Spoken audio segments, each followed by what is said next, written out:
Hello అండి, అందరికీ నమస్తే. నేను స్టోరీ చెప్దామని అనుకుంటున్నా కదండి. ఈరోజు నుంచి స్టార్ట్ చేస్తా అన్నా కదా, కొంచెం సపోర్ట్ చేయండి. స్టోరీ ఎలా ఉందో కామెంట్ చేసి ఒక చిన్న లైక్ ఇవ్వండి. ఛానల్ని కొత్తగా చూసేవాళ్ళు సబ్స్క్రైబ్ చేసుకోండి. స్టోరీ ఏంటంటే, ఒక యంగ్ కపుల్ పెళ్ళయి ఈ మధ్యనే 2 ఇయర్స్ అవుతుందండి. తెల్లవారితే థర్డ్ వెడ్డింగ్ యానివర్సరీ. ముందు రోజు అనుకోకుండా గొడవ అయింది. వైఫ్ ఏమో హస్బెండ్తో మాట్లాడట్లేదు, హస్బెండ్ ఏమో వైఫ్తో మాట్లాడట్లేదు. ఏంటి, రేపేమో మన వెడ్డింగ్ యానివర్సరీ కదా, ఈరోజే గొడవ అయ్యింది, సరేలే అతనే సారీ చెప్తాడులే అని అనుకుంది. పొద్దున్నే అయ్యింది. ఇంకా అర్జున్ ఏమో నీట్గా రెడీ అయ్యి ఆఫీస్కి ఏం తెలియని లెక్క వెళ్ళిండు.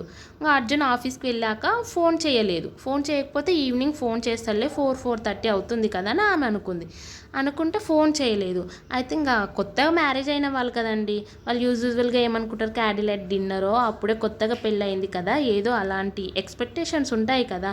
ఆ అమ్మాయి ఏమనుకుందంటే, వచ్చి బెల్లు కొడతాడు, ఓపెన్ చేస్తే పూలు ఏవో తెస్తాడులే అని అనుకుంది. కంటిన్యూజన్ నెక్స్ట్ వీడియో.